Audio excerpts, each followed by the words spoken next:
Hey, you wild women. I'm back. I have been out of the studio for, 2.5 weeks, and I'm back to deliver another wild take. And I'm really excited about this one because I've been waiting to record this episode for quite some time because I needed to live the life of not being in my inbox for me to share a real experience of what it's like to finally delegate probably one of the most annoying things in business. And on this wild take, I'm going to talk to you about the life-changing decision for me to delegate my inbox. And as some of you know, I'm married to the man who wrote the book, Buy Back Your Time. In it, one of the first things he teaches you is how to delegate.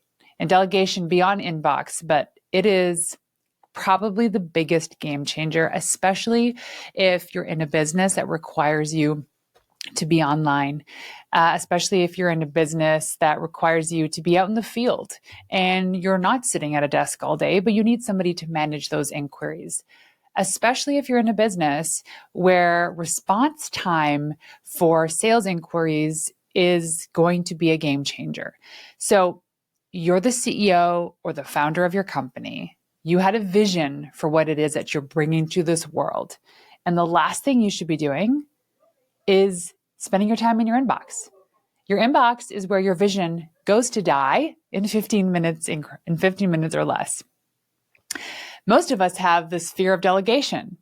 The fear of delegating your inbox is actually the fear of you acknowledging or lack of acknowledging your true value because it's busy work, right? You feel like you're checking things off because you're plowing through your inbox. And there are some days and some instances when being in your inbox and getting things done, unsubscribing to things, but really getting things done moves the needle in your business and in your life. I get it. But for most of you, for most of us, we do not need to be living in this constant, repetitive habit of pressing refresh and answering everything as soon as they come in. Delegation isn't selfish. I need you to know this and to write this down, that delegation isn't selfish. It's actually strategic. The most caring thing you can do is to focus on your zone of genius because it's what got you here. It's what got you to launch this business, grow the business. It's what your team, your clients, your customers rely on you for, not to be in your inbox. Did you know that the most valuable real estate in your business isn't your website, it's not your product, it's not your service, it's not your client list.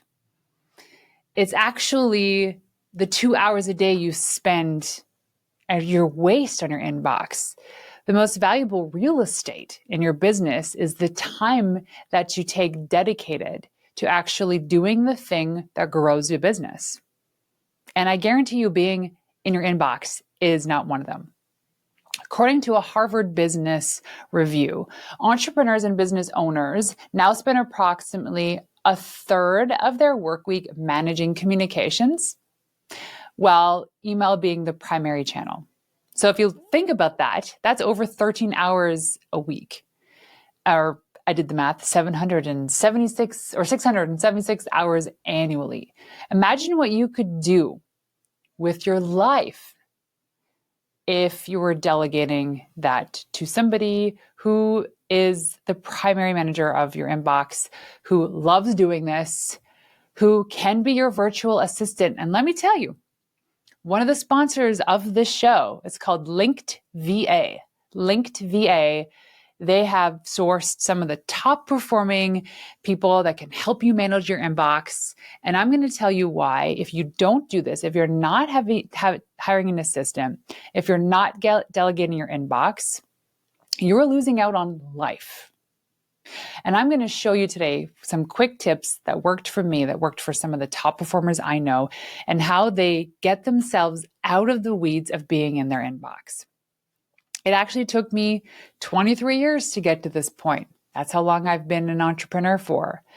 Although I wasn't really in my inbox that long ago. I didn't delegate because I was worried about the personal information and the sensitive subject matter that was in my inbox. I was worried that my assistant would see that stuff and would do something malicious. I was worried that they'd make mistakes. I was worried that, gosh, like think about my inbox. Some of my emails are recovery emails for other things that's important. And so I was so worried that this stuff would somehow leak out into the universe. And it don't happen if you properly manage the expectations of your inbox. For me, also being in the world of public relations, that meant that I had to be pitching and following up. And my job was being in my inbox for other people. So when I stepped away from that industry, I stepped away from the constant need to be in the inbox, refreshing, pitching, following up. For me, my email inbox acted like my to-do list, which led me to be at the mercy of other people's needs. And if I had somebody else replying on my behalf, signing as somebody else, it felt fancy and pretentious. It felt like maybe I was too lazy or I couldn't manage my business and my time, that I had to delegate somebody to manage my inbox for me. And it's actually the opposite is true. Checking my email became a habit, and it ended up becoming the thing that would actually set the tone for the day. How crazy is that? I woke up and the first thing I used to do, literally the first thing I used to do before anything else, was drink coffee and jump on my email. Never had water, never had anything else, never read, never journaled, never did anything else. And so when you wake up in the morning, your cortisol is already through the roof. And so by doing that, coffee on an empty stomach, probably dehydrated already, checking my email, being at the mercy of other people's demands was like a prescription for ultimate burnout. And so if you're feeling burnt out because you're still in that email thinking the email is going to be the bee's knees to changing or growing your business, it's a lie. It's a lie. If you step back and you think about all the things that you can do today, right now, the top 2 or 3 things that you know will change your business, it's not emailing. I guarantee you. So for me, it became a habit. And for me, it was a place that I felt in control, although it caused so much anxiety. So then why are we so connected to our inbox? Well, it's a dopamine hit. It's a sense of accomplishment when you fire through and maybe you get to inbox 0. Remember those days where people used to celebrate inbox 0? Well, it's kind of like it's almost an impossibility. And if it does happen, it lasts for a whopping 1 minute. So that should never be a metric of success, inbox 0. It should be a goal for your assistant to eventually get to. Inbox 0 is important for them, but for yourself, it's not a metric for success in your business. We often fail to delegate the inbox because we feel like we need to keep our eye out for things. We create this illusion of irreplaceability, that no one can respond like I can. No one can act like me. It also is tied into like identity and self-worth, when being responsive becomes part of your personal identity. That was me. I was like, gotta respond within 24 hours. And at one point, I created these parameters for my team too, saying, hey, you have 24 hours to respond to these emails. And in the world of PR, yes, timing is important. In the world of sales, hands down, timing is important, but it doesn't need to be all the time. So I get this. Before I go into some of these things, there's overcoming some of these fears things too. I had delegated my business email to my assistant, I want to say like 6 months to a year ago. I finally delegated all my emails, even my personal email, to my assistant probably a couple months ago. And we had a training. My husband trained me. We read the book Buy Back Your Time, obviously. And let me tell you, I was able to step foot in Hawaii for over 2 weeks with my family. And I would go days without checking my email because we set up systems, which I'll explain later. I would go in every couple days just to see if there was anything important in there. If there was anything urgent, she would message me on Voxer. There was hardly anything that was ever urgent. She had questions as we did our bi-weekly meetings, and she would kind of rifle through the things that she needed some help navigating. But for the most part, there was nothing urgent. I was able to get work done on the Pink Skirt Project, my event coming up on June 12th. I was able to get work done for the podcast, amongst other things that I'm doing. So I'm going to come back to kind of the how I did this. But first, I want to talk about the fears that I had to overcome. The fears I had to overcome by thinking, this is my job. And I feel like if I'm not in my inbox, then what am I doing? What am I doing in my business? The fear number one, as I mentioned before, is that there's this incredible fear of like security and privacy concerns, right? Because there's like personal stuff in there, there's business stuff in there, there's financials in there, there's travel schedules, there's probably like, God, I don't know, credit card information. I don't know. You have to set up security protocols. And there's a way we use a certain platform that allows me to delegate my inbox to her with security boundaries around what she can and cannot do. We created tiered systems and access and how she can access stuff. And then there's tools that I use for monitoring stuff and monitoring stuff. And you set up two-factor authentication for everything so that in order for her to actually gain access to some things, she would physically need my phone, and we don't even work from the same city. So getting over the fear was just me taking maybe 30 minutes one day and making sure that my email system is set up and secure so that nobody can take advantage of me easily. The other thing that came in to play was like this fear of them needing to sound like me. Oh, well, she doesn't know how I reply. She won't sound like me. She can't sound like Renee. Yes, she can, because I trained her how to. But here's the thing, is part of the training for her in replying to certain things is actually going in and saying, hey, it's Morgan, Renee's assistant. Like, why lie about it? Why lie about it? If there's anything that she feels uncomfortable answering, then I go in and I'll reply. And if there is instances where I want her to reply as me, I give her parameters on how to authentically sound like me. She has so many examples, and she's been working with me for 2 years now, so she knows. And then there's review and feedback systems. The other fear that I had to get over was the fear of missing important opportunities or important information.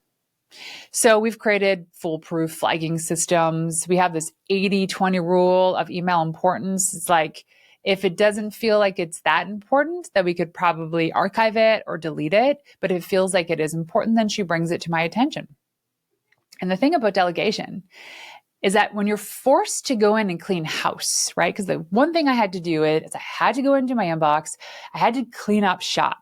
Kind of like when I hire a new cleaning person for my house, is I do so much extra work at the beginning. The first time that they're coming in, I call it the fluff, where I'm like, my house is reset to the 10 out of 10 version of what I want my house to look like all the time. And I know that's unrealistic because I have kids. Anyway, I say, this is what it should look like. So these are where the pillows should be. This is where the stuff should be. So now you know, take pictures, take mental pictures, so that when you come in to do the work, this is what it needs to look like when you're done. Same with the inbox. I had to go in and I had to create labels and categories and filters and all this stuff, which took me less than an hour. And you can do it over like coffee on a Saturday morning if you want to, so that she knows what it should look like on a daily basis. And I never miss important opportunities. And the response rate now goes through the roof because there's no extra stuff in there. It's all important things. So I thought this too, because during my PR days, when I was pitching and following up, that it would affect client relationships. Here's the thing is, because I don't have a high volume of clients, I'm able to connect with people on WhatsApp or Voxer or even on Instagram direct messages that I don't need to reply an email. And quite frankly, we set the standard for our clients that any communication is through WhatsApp or Voxer. We also set parameters in our contract. So contractually, they agree to know when we are available. And it's your typical like 9 to 5, Monday to Friday, but Friday we're done at 1 p.m. Saying that if anything is urgent, here's how you get in touch with me. If it's urgent, you call me. If it's important, you text me. Anything else is email, WhatsApp, or Voxer. So by setting up these communication standards, it also lowers the amount of emails you get. And honestly, there's sometimes when an email can be a quick 10-minute phone call, or even like those 30-minute phone calls can be a 5-minute email. So just create the boundaries and the standards of how you're going to communicate using email. So here is and the fifth fear actually was, well, what am I going to do with all this time? Right? Because I would spend probably hours in the inbox. And it's not even like the hours in the emails. It's the hours in doing the tasks that come up ad hoc or last minute in email that aren't actually on my top 3 tasks for the day. And I would let that be my task list. Does this sound familiar? So the fear of, gosh, if I gain all this time back, what am I going to do with my time? Well, lots of things: strategic planning, maybe working out, meal prep, all these things to nourish the foundation of your body, your mind, your soul, your spirit, so that you can perform better as an entrepreneur. Because what I'm teaching here isn't about being the most efficient entrepreneur. It's about creating a life you want to live. You see what I'm saying? Like, my husband wrote the book, Buy Back Your Time, not so that you can go have Mai Tais on a beach, although that's great. It's so that you can focus on the things that truly fuel your love tank. So here are some of the things we did. Our strategic inbox delegation that allowed me to give my life back. So like I said, I spent a couple weeks traveling with my family on spring break, and I didn't necessarily feel overly compelled to have to check my emails. I just went in to see from a management perspective if there was anything in there that needed my attention. So the first step to delegation isn't finding someone to help. It's actually giving yourself permission to be helped. If you walk away from anything from this episode, is giving yourself permission to be helped. I only check the emails that's what's left over after Morgan processes the emails. My to-do list is now scheduled in my calendar.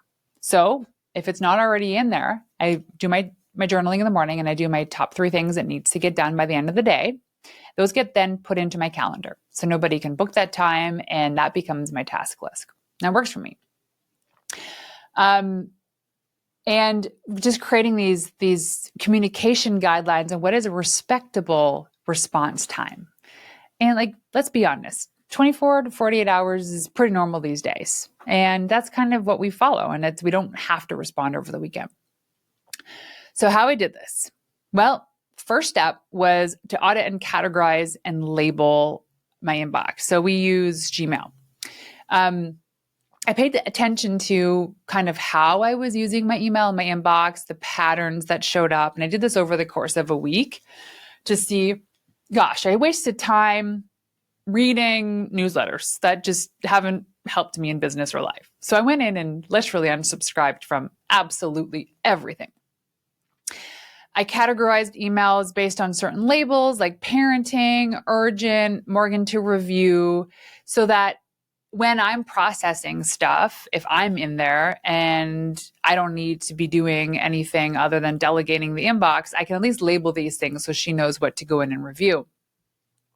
And then I go in and I identify what truly needs my personal attention. So this ends up typically being like 20 to 30% of the time in my inbox. And the labels are excruciatingly important. Like for me to classify business versus parenting, because it's my personal inbox for sure, has a mix of like travel schedules and flight tickets and kids soccer and then, a sales call. So there's a lot going on in there. And she needs to know how to process all that information. So the next step is creating a delegation toolkit. So developing response templates. We have templates in Gmail and we use them all the time.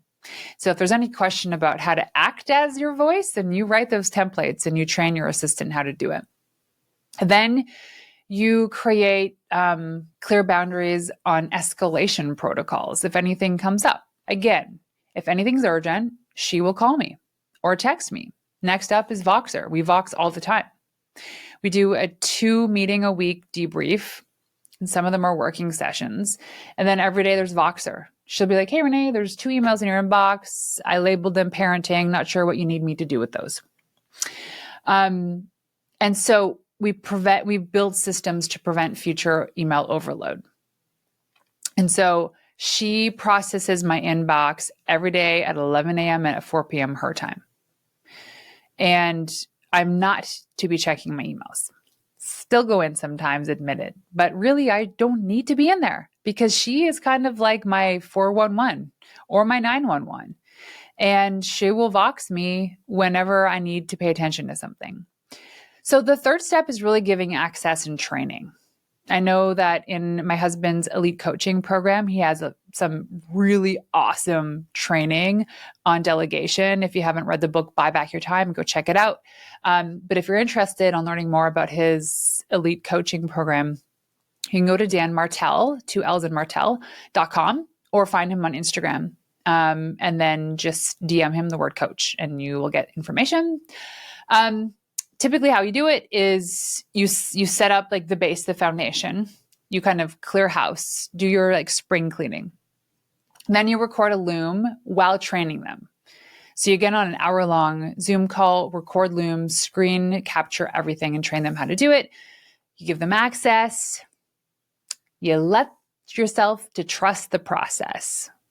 And then I always say, if in doubt, leave it be. If in doubt, don't touch it. But if in doubt, leave it be. So here's why it's important and why I bring this up, because especially as women, as female entrepreneurs, as partners, as mothers, we have been conditioned in our society, socialized to be the caregivers, to be the doers of everything. It was taken me so long to feel like I'm truly worthy of having this help, knowing that Morgan, who's doing this for me, loves it and she's great at it. So why not give somebody else the joy of doing this work for you and get paid for it? And they make a living. Well, you can go out and focus on your zone of genius, because the more you focus on that, the happier you become, the better mother you become, the better entrepreneur you become, the more fruitful you are, the healthier you are, the better you sleep. Believe me, all these things are connected. Trying to reduce the overwhelm in your day-to-day is probably the most important thing you can do, starting with the easy task of delegation. Now, like I said earlier, if you haven't checked out Linked VA, the sponsor of the show, go check them out, linkedva.com. You can hire an assistant who are already fully onboarded and trained to do this for you. So there's one thing I urge you to do this week is, and if you haven't already done it, find an assistant who can do this for you, or delegate to your current assistant, or find somebody who can help you, even if it's just a couple hours a week, even if it's just 3 to 5 hours. We all have the ability to delegate certain things, email inbox being probably one of the most important things. Create the process, and let me tell you, you get so much freedom. Oh my gosh, so much freedom. I can't tell you, this has been the first time that I have traveled without this insatiable need to have to check my inbox, and it was so liberating. So go test it out. Listen to this episode, share it with a friend, and DM me on Instagram, Renee_Warren. Let me know how your delegation went. Love to hear from you. And if you haven't already checked it out, go to thepinkskirtproject.com to claim your ticket for the event that's happening here in Kelowna, BC on June 12th, where you're not only going to learn about a lot of this stuff, but we got incredible people like Callan Faulkner, who is an AI wizard, who will teach you how to claim more time back in your day, email inbox delegation and management being one of them using AI. You're going to learn so much from people like Lori Harder and Jen Gottlieb. And yes, my husband, Dan Martell, is speaking. Killer panel on branding, killer keynote on hormones and libido, and like all this stuff that makes you and can make you a better female entrepreneur. So hit me up on Instagram, Renee_Warren. Until next time, ladies, peace out.